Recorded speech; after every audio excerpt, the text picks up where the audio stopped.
Hello welcome back everyone. So पिछली class में हमने पढ़ा था कुछ इमेज रूल्स के बारे में। मिरर से टकराने के बाद रेस किस डायरेक्शन में जाती है, कहाँ से पास होती है। तो एक बार फटाफट से वो 4 रूल्स रिवाइज कर लेते हैं। तो सबसे पहला रूल था, अगर ray of light principal axis के पैरेलल आती है तो मिरर में टकराने के बाद रिफ्लेक्शन के बाद फोकस से होते हुए जाती है।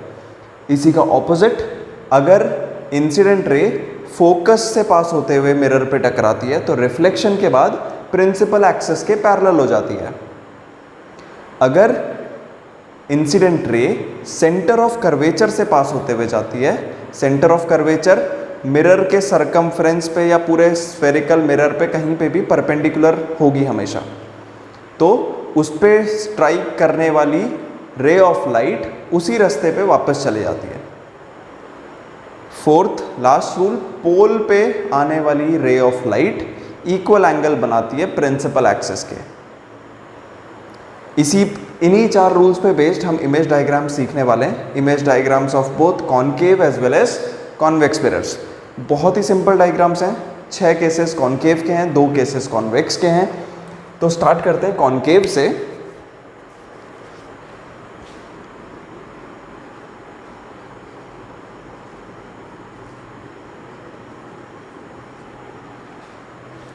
अच्छा, पहला केस तो सबसे दूर से शुरू करते हैं। हाँ, तो सबसे दूर से हम शुरू करेंगे, starting when the object is at infinity. बहुत ही ज़्यादा दूर अगर ऑब्जेक्ट है तो उसकी इमेज कैसे बनती है? When object is at infinity.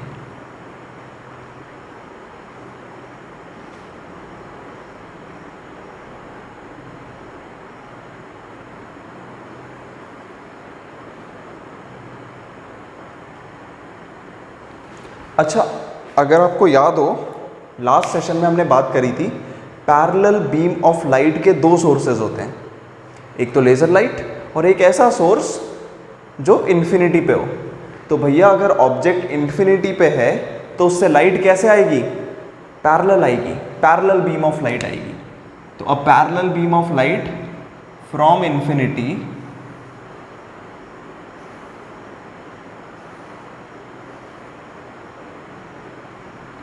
after reflection will pass through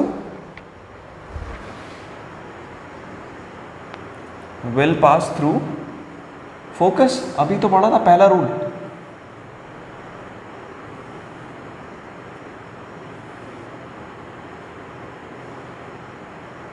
will pass through focus। कहाँ से आ रही है लाइट रे? इन्फिनिटी से। इन्फिनिटी से पैरेलल बीम ऑफ लाइट आई तो इमेज कैसी बनी भाई? सबसे पहले तो बनी इमेज की प्रॉपर्टीज हैं। इमेज की प्रॉपर्टीज, पहली प्रॉपर्टी है एट फोकस। तो कहाँ बनती है? फोकस पे बनती है। कैसी बनती है? वेरी डिमिनिश्ड, और you can say point sized.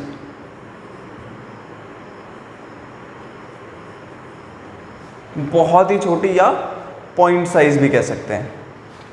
Real बनती है एंड इन्वर्टेड बनती है। ठीक है, रियल इमेज और वर्चुअल इमेज 2 प्रकार की इमेजेस होती है। रियल इमेज वो इमेज होती है जहां पे एक्चुअल में रेज ऑफ लाइट मीट करके एक इमेज बना रहे होते हैं। वर्चुअल इमेज क्या होती है? जहाँ पे एक्चुअली लाइट रे मीट नहीं कर रही है पर हमें ऐसा लग रहा है कि वहाँ से लाइट आ रही है। जैसे आपको एक एग्जांपल देता हूँ। मान लीजिए आप वो घड़ी चमकाते हैं धूप में, क्लासरूम पे उसकी एक जगह ब्राइट सी लाइट पड़ती है, एक इमेज जैसी बनती है। So that is a real image, क्योंकि एक्चुअल में वहाँ पे लाइट टकरा रही है, राइट? वही आप एक मिरर में खुद को देखते हैं। जब आप मिरर में खुद को देखते हैं, आप देखते हैं आप यहाँ हैं, मिरर यहाँ है, उससे थोड़ा आगे मिरर के उतना ही पीछे एक और, अगर मैं विक्रम मिरर के आगे खड़ा हूँ, एक और विक्रम दिख रहा है उतनी ही दूरी पे मिरर के पीछे। बट एक्चुअली जो हमें लग रहा है कि मिरर के पीछे से लाइट आते हुए दिख रही है, लाइट आते हुए दिख रही है मतलब इमेज बन रही है, क्योंकि पीछे इमेज बन रही है तो इसका मतलब है हमारी आई का परसेप्शन ये है कि मिरर के पीछे से लाइट आ रही है। तो मिरर के पीछे तो लाइट आ नहीं सकती है बिकॉज पीछे पूरा पॉलिश सरफेस है। तो इसका मतलब है एक्चुअल में लाइट रेज मीट नहीं की हुई है। ये जो हमें इमेज दिख रही है ये इसीलिए दिख रही है क्योंकि ये वर्चुअल इमेज है, एक्चुअल में नहीं है।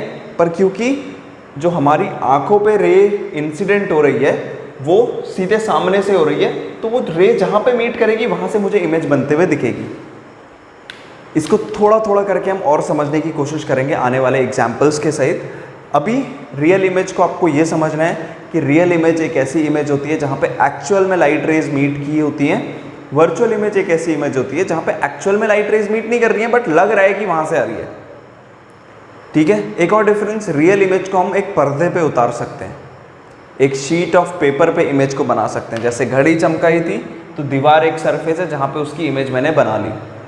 वर्चुअल इमेज के लिए कोई दीवार की या कोई शीट की या कोई प्लेन की ज़रूरत नहीं पड़ती है, वो हमें मिरर के पीछे बनी हुई दिखती है। एक प्रॉपर्टी और है, रियल इमेज हमेशा इन्वर्टेड बनती है। जैसा भी ऑब्जेक्ट है उसकी उल्टी बनेगी इमेज। तो अगर आप वो घड़ी चमकाते हैं तो अगर घड़ी में एक पॉइंट है जहाँ पे रिफ्लेक्शन नहीं हो रहा होगा, तो अगर वो ऊपर की तरफ है तो इमेज में वो नीचे की तरफ दिखेगा, इन्वर्टेड दिखेगा, उल्टा दिखेगा। वेरेज वर्चुअल हमेशा सीधी बनती है, इरेक्ट बनती है। मेरा सर ऊपर पैर नीचे, तो शीशे में जो मेरी इमेज बनेगी उसका भी सर ऊपर पैर नीचे, ऐसा ही होता है ना। चलिए आगे बढ़ते हैं। अब ये ऑब्जेक्ट थोड़ा मिरर के पास आ रहा है, तो ऑब्जेक्ट कहाँ पहुंच गया? Object beyond C, centre of curvature के पीछे।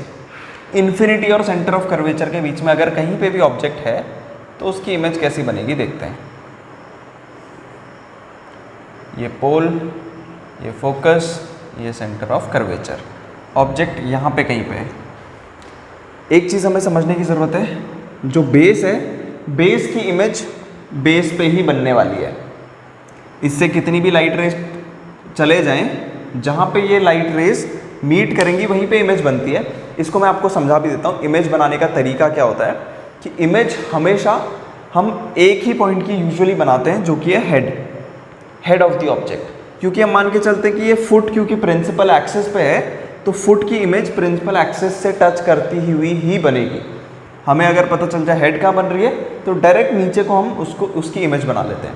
इमेज बनाने का तरीका है, अगर दो रेज हेड से निकलती हुई रिफ्लेक्शन के बाद जहाँ मीट करेंगी वहाँ पे हेड का इमेज बनेगा।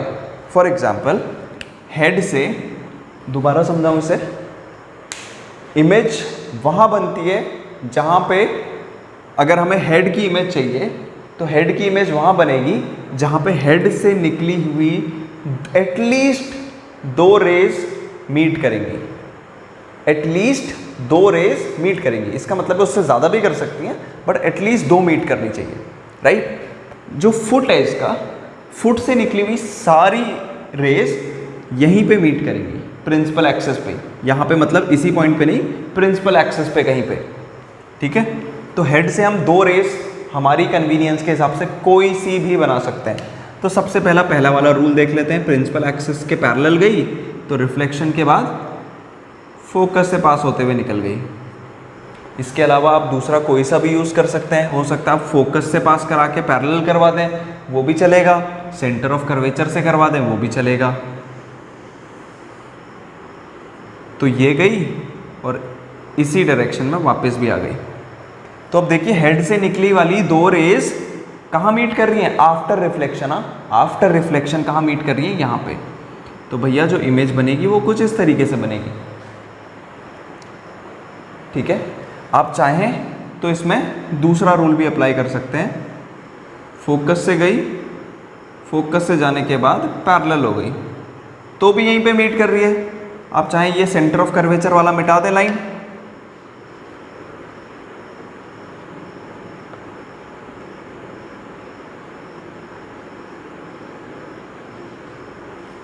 लो, ये आपके पास ऑप्शंस हैं। जिससे इमेज डायग्राम इजी बने, समझने में क्लियर हो, वो वाला रूल आप अप्लाई करेंगे। एंड बेटा प्रैक्टिस के लिए मैं बोर्ड में कंपास, प्रोटेक्टर, स्केल यूज़ नहीं कर सकता हूँ, बट आप नोटबुक में कर सकते हैं। तो आपको ध्यान रखना है, आप जब भी प्रैक्टिस करें सारी चीज़ें यूज़ करके करें। चाहे स्केल की बात हो, जहाँ कंपास का ज़रूरत है वहाँ कंपास का इस्तेमाल करें, जहाँ प्रोटेक्टर का ज़रूरत है वहाँ पे प्रोटेक्टर का इस्तेमाल करें, बट प्रॉपर इमेज डायग्राम्स बनाएं। आई नो शुरुआत में थोड़ी सी मुश्किल हो सकती है, बट ट्रस्ट मी, इसको 3 से 4 बार आपको प्रैक्टिस करना चाहिए। 3 से 4 बार प्रैक्टिस के बाद, क्योंकि ये बहुत इंपॉर्टेंट चीज़ है, बहुत सिंपल चीज़ है, एक बार समझ में आ गई तो हमेशा के लिए क्लियर हो जाएगी। सो आई वॉन्ट कि आप लोग हर दिन एक बार प्रैक्टिस करेंगे, एक दिन का गैप ले सकते हैं, तो हर 2 दिन बाद आप मुझे बताएंगे कि आपने एक बार प्रैक्टिस कर लिया, done. First practice done, second practice done, ये सब आप कमेंट करेंगे। Third practice done, fourth practice done. Fourth practice के बाद आप एक लास्ट कमेंट करेंगे, आप बताएंगे कि आपको अभी तक क्लियर हुआ या नहीं हुआ। अगर आपके डाउट्स होते हैं तो मैं इसे दोबारा से समझाऊंगा, बट ये असाइनमेंट सबको करना है। ओके, सो आगे बढ़ते हैं। इसमें सबसे पहले तो इमेज के बारे में सीख लेते हैं। अब देखिए बेटा, इमेज देखो आप, रियल है क्योंकि एक्चुअल में रेज मीट कर रही हैं, बट कैसी बनी है? उल्टी बनी है, इन्वर्टेड बनी है। हमेशा इन्वर्टेड बनेगी रियल, अगर रियल इमेज है तो। यहाँ पे भी इन्वर्टेड बनी है, पता क्यों नहीं चल रहा है? उसके पीछे भी कारण है, राइट? इसको हम समझने के लिए एक और चीज़ कर सकते हैं कि ये सच में इन्वर्टेड बनती है या नहीं बनती है। देखो, इसको एक रफ डायग्राम के थ्रू मैं आपको समझाता हूँ। ये प्रिंसिपल एक्सेस, ये तो पैरेलल आ रही थी प्रिंसिपल एक्सेस के, इसमें रेस है ना। हम ये मान लेते हैं कि इसके पैरेलल नहीं आ रही है, पर पैरेलल बीम है। मतलब एक बीम गई ऐसे, एक बीम गई ऐसे, एक बीम गई ऐसे, तो ये तो इसी पे वापस आ गई, ये पैरेलल हो गई और ये ऐसे हो गई। तो देखो ये जो इमेज बनेगी यहाँ पे कहीं पे बनेगी, ऐसे उल्टी बन रही है ना। देखो उल्टी तो बन रही है, और क्योंकि ऑब्जेक्ट बहुत दूर है, बहुत बड़ा ऑब्जेक्ट रहा होगा, उसकी इतनी छोटी सी इमेज बन रही है, ऑलमोस्ट पॉइंट साइज। तो ये समझाने के लिए था कि इन्वर्टेड बन रही है, वरना ये सही है। अगर आपको इससे समझ में आता है, वेल एंड गुड। अगर आपको ये डाउट होता है कि इन्वर्टेड कैसे बनी, कैसे पता चला, यहाँ तो पॉइंट बना है, पॉइंट इन्वर्टेड होगा कि इरेक्ट होगा, ये कैसे पता चलेगा, तो उसके लिए मैंने आपको दूसरा एग्जाम्पल दे दिया। इसको हटा देते हैं। अब इसकी इमेज के बारे में थोड़ा सा समझने की कोशिश करेंगे। इमेज कैसी बनेगी? तो भैया इमेज बनेगी between F and C, focus और सेंटर ऑफ कर्वेचर के बीच में बनेगी हमेशा image. Object centre of curvature के बाद अगर कहीं पे भी है, फोकस इन्फिनिटी से पहले, तो इमेज उसकी एफ और सी के बीच में ही बनेगी। कैसी बनेगी? डिमिनिश्ड, छोटी बन रही है एक्चुअल से। रियल है तो इन्वर्टेड तो आएगा ही आएगा, real and inverted. I hope this is clear, है ना। इमेज की प्रॉपर्टीज साथ में लिखते रहनी है।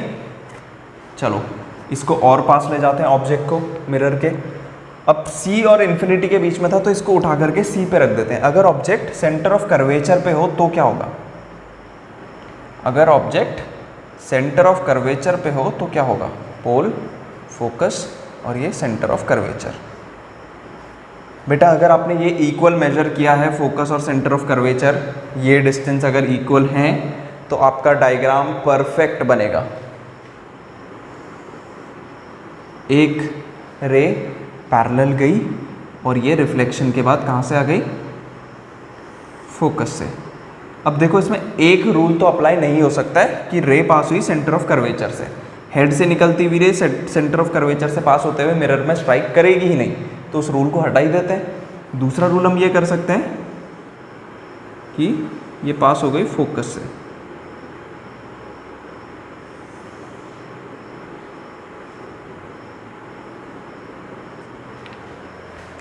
तो अभी तो ये थोड़ा सा गड़बड़ बना है भाई, ये एक्चुअल में कैसा बनना चाहिए था,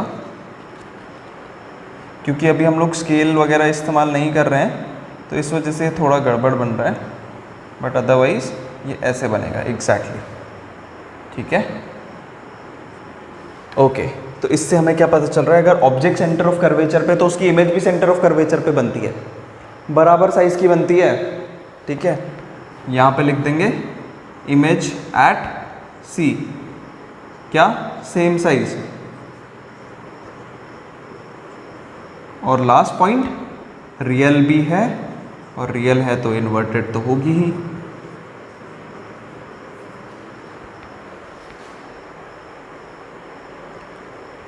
इसको थोड़ी देर के लिए पॉज करके इसे पूरा नोट कर लें, आगे बढ़ेंगे इसके बाद। फोकस,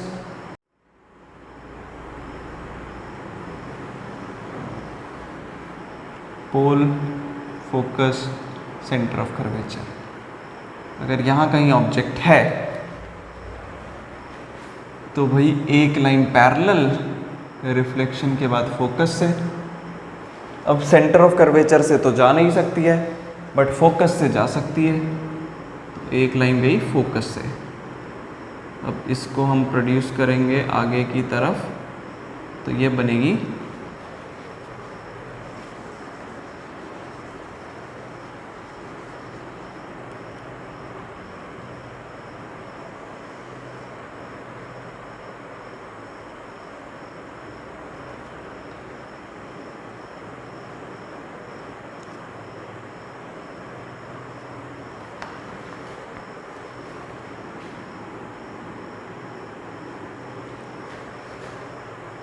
ठीक है।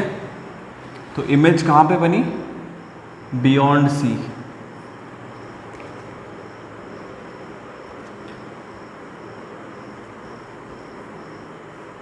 सी के पीछे कैसी बनी, इनलार्ज्ड। जितना ऑब्जेक्ट है उससे बड़ी इमेज बनी है। और कैसी बनी है, रियल बनी है, एक्चुअल में रेज मीट कर रही है, और इन्वर्टेड तो है ही। चलिए थोड़ा और आगे बढ़ते हैं, केस 5 देख लेते हैं। Object is at focus. Focus पे अगर ऑब्जेक्ट हो तो कैसी इमेज बनेगी, ये पोल, ये फोकस, ये सेंटर ऑफ कर्वेचर। ओके, तो एक रे ऑफ लाइट गई पैरेलल, पैरेलल जाने के बाद फोकस से पास होते हुए एक रे ऑफ लाइट गई पोल पे। अब ये रेज ऑफ लाइट पैरेलल हैं, reflected ray of light parallel हैं, तो ये कहाँ पे मीट करेंगी, इन्फिनिटी पे। तो इमेज कहाँ बनेगी, इन्फिनिटी पे। जब ऑब्जेक्ट इन्फिनिटी पे था तो इमेज फोकस पे बनी थी, अब ऑब्जेक्ट फोकस पे है तो इमेज इन्फिनिटी पे बन रही है। तो इमेज कहाँ पे, एट इन्फिनिटी। कैसी, हाईली एनलार्ज्ड, बहुत ही बड़ी। और रियल है, रियल है तो इन्वर्टेड भी होगी। That's it, done. एक लास्ट केस इसका, अगर फोकस और पोल के बीच में ऑब्जेक्ट हो, बिटवीन फोकस एंड पोल। चलो ये लास्ट केस देख लेते हैं इसका, बहुत ही सिंपल। ये पोल, ये फोकस, ये सेंटर ऑफ कर्वेचर। यहाँ पे कहीं अगर ऑब्जेक्ट है तो एक रे ऑफ लाइट ऐसे गई, ये निकल गई फोकस से। दूसरी हम बना लेते हैं पोल पे, पोल पे गई, ये निकल गई इक्वल एंगल बना के। अब देखो ये एक दूसरे से ना दूर जा रही हैं, ये जो रे ऑफ लाइट्स हैं ये एक दूसरे से दूर जा रही हैं, तो मतलब ये इन्फिनिटी पे भी नहीं मीट करेंगी। पैरेलल होती तो इन्फिनिटी पे करती, पर ये पीछे की तरफ तो मीट कर सकती हैं।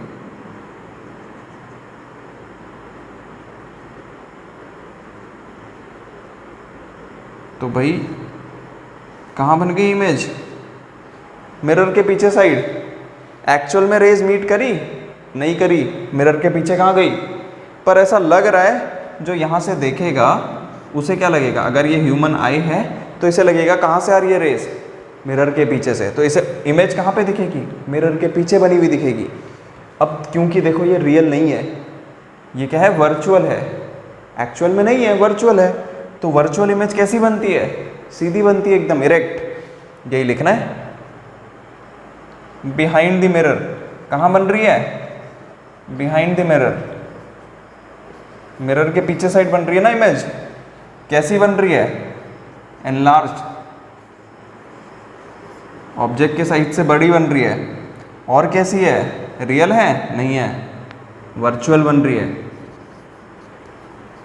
और वर्चुअल जो होती है वो हमेशा इरेक्ट भी बनती है, तो वर्चुअल एंड इरेक्ट है। ठीक है, आई होप ये सबको क्लियर होगा। बेटा इसे फटाफट से एक बार नोट कर लेंगे, इसे एक बार कॉपी करके ड्रॉ कर लीजिए, उसके बाद आप कोशिश करेंगे आप खुद से ड्रॉ करें। या एक काम कर लेते हैं, आप इसे पॉज करेंगे, एक बार खुद से ड्रॉ करने की कोशिश करेंगे। एंड चलो मैं इसे मिटा देता हूँ, उसके बाद आप खुद से ड्रॉ करिए। और अगर नहीं हो पाता है तो आप वीडियो में थोड़ा सा बैक करके इसको देख करके एक बार बनाएंगे, और फिर नेक्स्ट एक दिन छोड़ के अब दोबारा इसकी प्रैक्टिस करेंगे, देखेंगे कि अब आपको याद हुआ कि नहीं हुआ। एंड फिर अगेन एक दिन छोड़ के फिर से इसकी प्रैक्टिस करेंगे। तो कॉनकेव मिरर हो चुका है, अब हम कॉन्वेक्स मिरर की बात कर लेते हैं।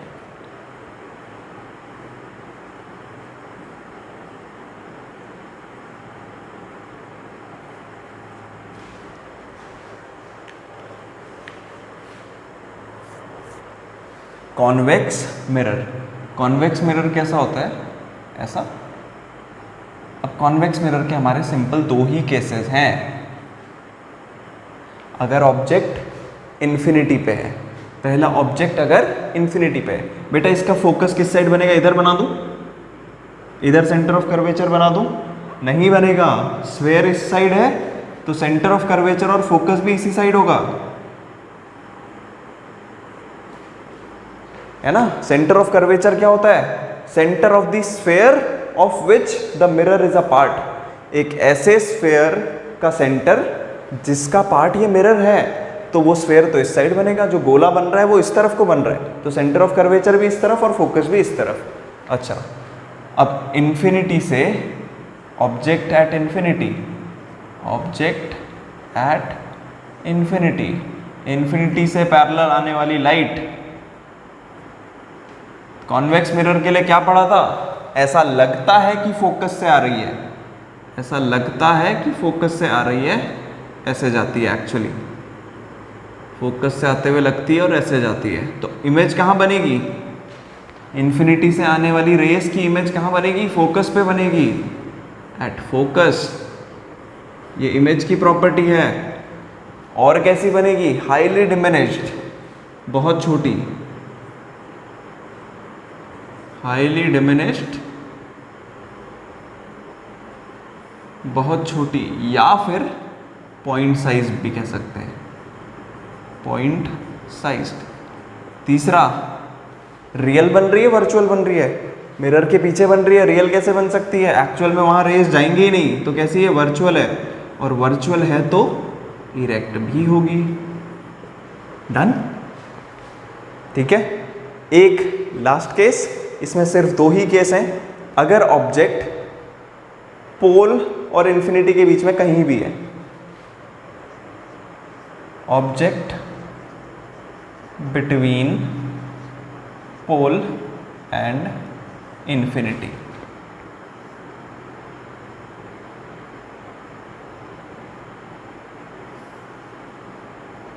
फोकस, सेंटर ऑफ कर्वेचर, ये पोल, मान लेते हैं ऑब्जेक्ट है यहाँ पे।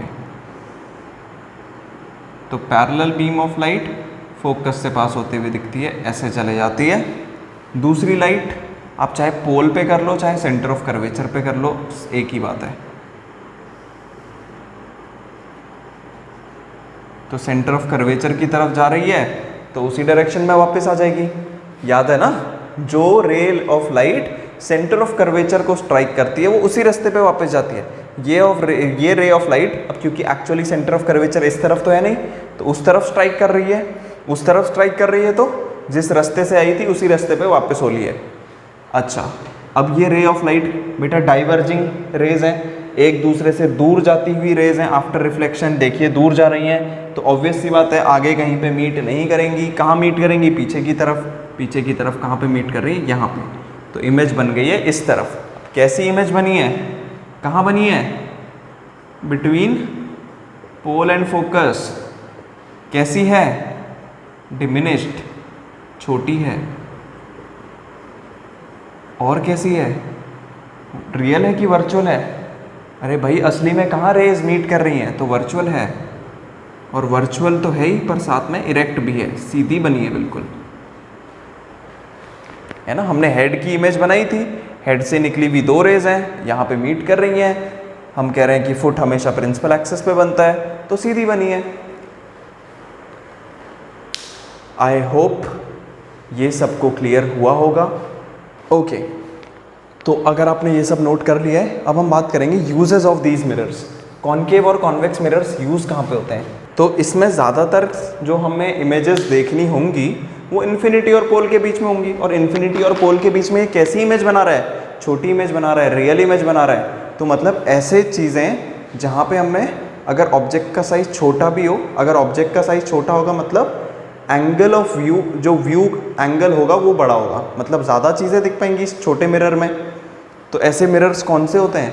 जो गाड़ियों के रियर व्यू मिरर्स होते हैं, उनका व्यू, जो हमारा व्यू करने का एंगल है वो ज़्यादा होता है, हमें ज़्यादा एरिया दिख पाता है, और उसमें ऑब्जेक्ट ज़्यादातर हमें छोटे दिखते हैं। इसलिए आपने देखा होगा उसमें लिखा भी हुआ होता है कि अगली बार जब भी आप गाड़ी के रियर व्यू मिरर देखेंगे तो उसमें लिखा हुआ पढ़ने की कोशिश करना, objects in the mirror are closer than they appear, क्योंकि उनका साइज छोटा हो जाता है कॉन्केव होने की वजह से, तो ऐसा लगता है वो दूर हैं, बट एक्चुअल में उससे ज़्यादा नज़दीक होते हैं। दैट इज़ वाई कौन सा यूज़ होता है रियर व्यू मिरर में? कौन सा मिरर है? Convex mirror. कॉन्केव मिरर का कहाँ पे इस्तेमाल होता है? कॉन्केव मिरर का लास्ट वाला इमेज डायग्राम याद है कैसा था? Real image, sorry virtual image और इरेक्ट इमेज, मतलब सीधी इमेज तो लास्ट वाले केस में ही बन रही थी, जहाँ पे यहाँ पे कहीं पे ऐसे था और ये ऐसे और ये ऐसे बन रही थी, और ये बड़ी सी इमेज बन रही थी यहाँ पे, है ना, बड़ी सी इमेज बन रही थी यहाँ पे। तो ऐसी कहाँ पे हमें बड़ी इमेज देखने की ज़रूरत होती है? आपने देखा होगा डेंटिस्ट जो होते हैं जब वो दांत का चेकअप करते हैं तो एक छोटी सी डिस्क टाइप की चीज़ होती है ऐसी, और उसमें एक रॉड के थ्रू वो ऐसे मुंह के अंदर डालते हैं, तो इसमें बेसिकली मिरर होता है हमारा।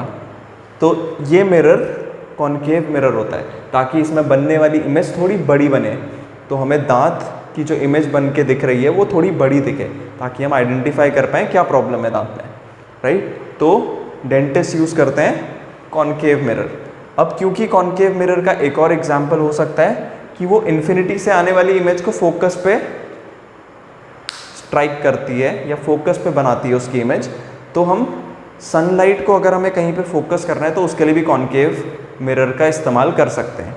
जैसे अगर मान लीजिए सोलर कुकर्स में हमें एक पर्टिकुलर एरिया पे फोकस्ड सनलाइट चाहिए, तो हम कॉन्केव मिरर का इस्तेमाल कर सकते हैं। दूसरा, अगर हमें अपने टॉर्च के पीछे देखा होगा, बल्ब के पीछे ऐसा सरफेस होता है कॉन्केव, वो इसीलिए होता है ताकि जो रेज ऑफ बल्ब लाइट है वो पैरेलल हो पाए।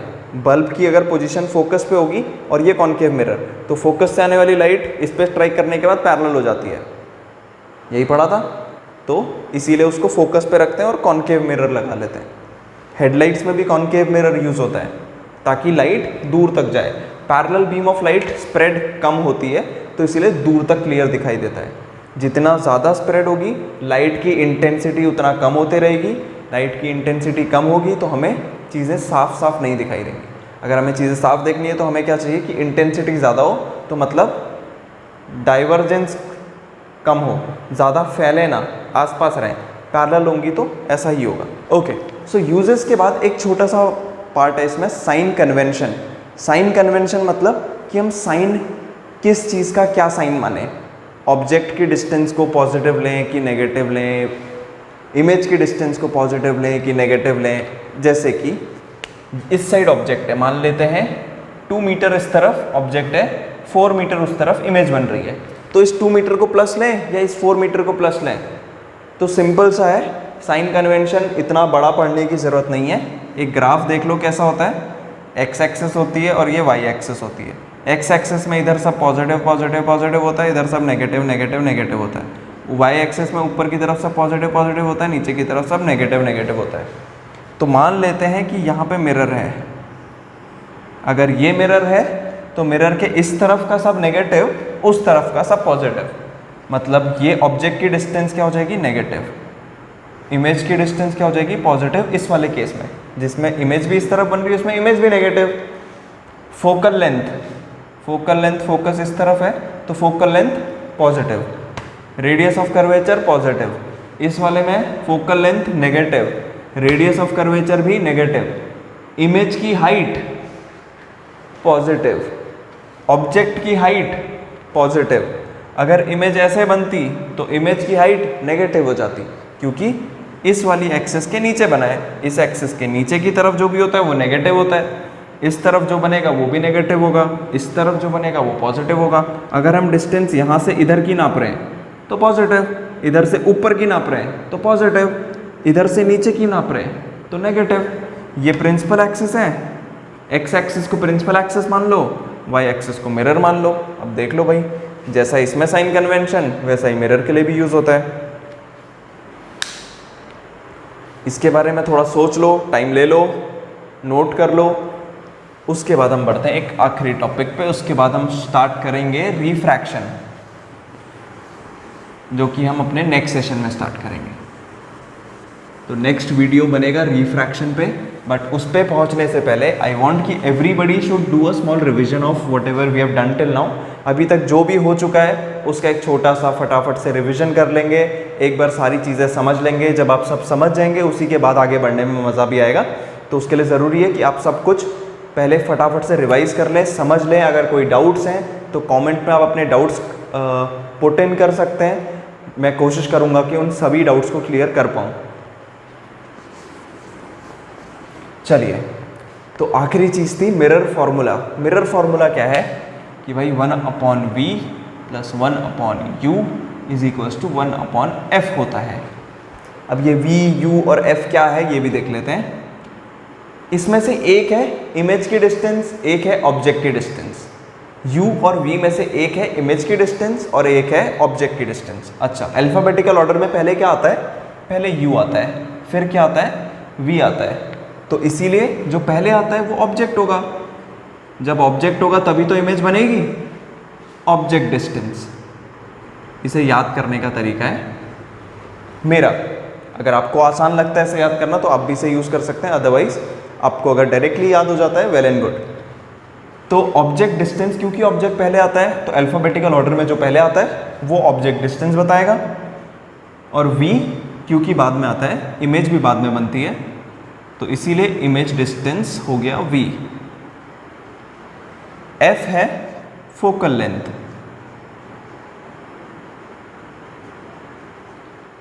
मिरर फॉर्मूला के बाद एक और छोटी सी चीज़ आती है, magnification. Magnification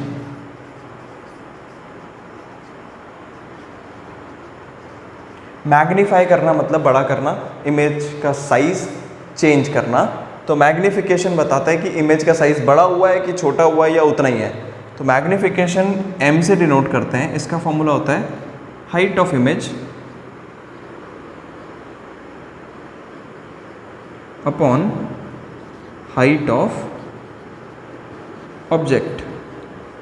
height of image upon height of object. तो हाइट ऑफ इमेज अगर बड़ी होगी, हाइट ऑफ ऑब्जेक्ट छोटी होगी, तो मैग्निफिकेशन पॉजिटिव होगा, मतलब इमेज बड़ी बनी है, मैग्नीफाइड है। इसका दूसरा फॉर्मूला है -v अपॉन u। इमेज की डिस्टेंस अपॉन ऑब्जेक्ट की डिस्टेंस, इमेज की डिस्टेंस अपॉन ऑब्जेक्ट की डिस्टेंस। दोनों ही मैग्निफिकेशन के फॉर्मूले आप कोई सा भी इस्तेमाल कर सकते हैं।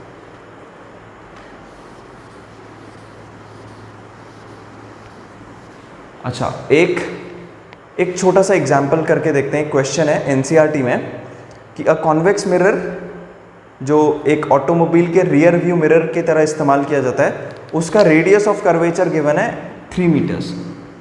रेडियस ऑफ कर्वेचर गिवन है 3 मीटर्स। अब पूछा गया है, इसमें बताया गया कि एक बस है जो 5 मीटर पीछे लोकेटेड है इस मिरर से। इस मिरर से तो कौन सा मिरर होता है सबसे पहले? तो रियर व्यू मिरर में कौन सा मिरर होता है?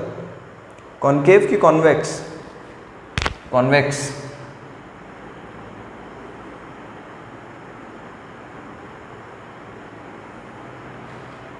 तो हमसे कहा है कि ऑब्जेक्ट की डिस्टेंस मतलब u कितना है? 5 मीटर। क्या ये प्लस में होगी माइनस में होगी? ऑब्जेक्ट की डिस्टेंस है मिरर से इस तरफ होगी तो ऑब्वियसली नेगेटिव होगी, है ना? इस तरफ फोकस, इस तरफ centre of curvature. Radius of curvature मतलब यहाँ से यहाँ तक की डिस्टेंस दी हुई है 3 मीटर।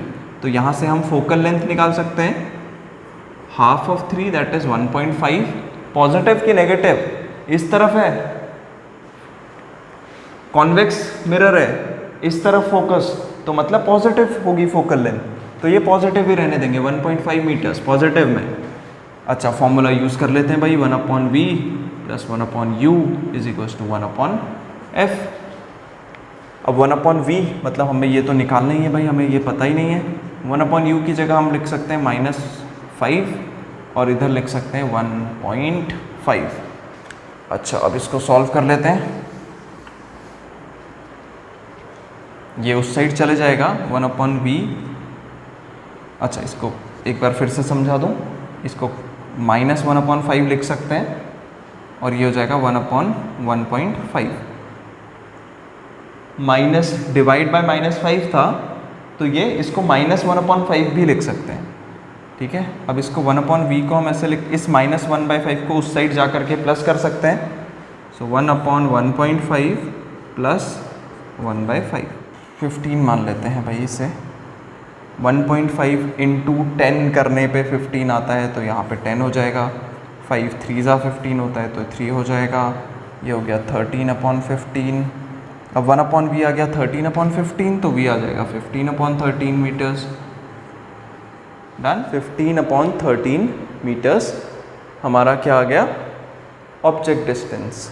प्लस में आया है, सॉरी इमेज डिस्टेंस प्लस में आया है, मतलब किस तरफ बनेगा? मिरर के पीछे साइड बनेगा। कैसी इमेज?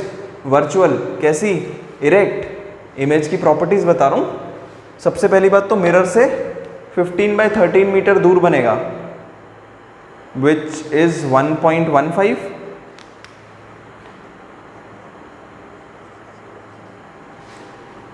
ठीक है। और क्या प्रॉपर्टीज बता सकते हैं इसकी? मैग्निफिकेशन भी बता सकते हैं। मैग्निफिकेशन क्या होता है? -v/u minus of 1.15 upon u क्या था? u -5 cancel.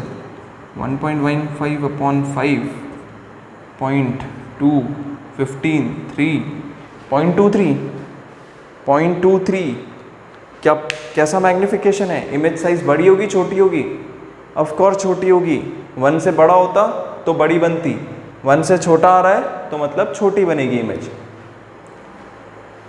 मैग्निफिकेशन अगर 1 से बड़ा होता है तो इमेज बड़ी बनती है, अगर 1 से छोटा होता है तो इमेज छोटी बनती है। I hope this is clear to all of you. आज के लिए रिफ्लेक्शन हमारा यहाँ टॉपिक ख़त्म हो चुका है। कुछ क्वेश्चंस हम प्रैक्टिस करेंगे, बट नेक्स्ट सेशन में हम स्टार्ट करेंगे रिफ्रैक्शन। तो आप जुड़े रहिएगा रिफ्रैक्शन पढ़ने के लिए एंड बाद में क्वेश्चन प्रैक्टिस के लिए। अभी के लिए आपका होमवर्क है, आपका असाइनमेंट है to revise everything that we have done till now. तो इसमें आप पहले वाली वीडियो प्लस ये वाली वीडियो का रिवीजन करेंगे। रिवीजन होने के बाद ही कोशिश करें कि आगे बढ़ें, क्योंकि मेन मोटिव ये सिलेबस ख़त्म करना नहीं है, इसे याद रखना है। Okay, thank you so much everyone. I will see you in the next video now. Bye bye.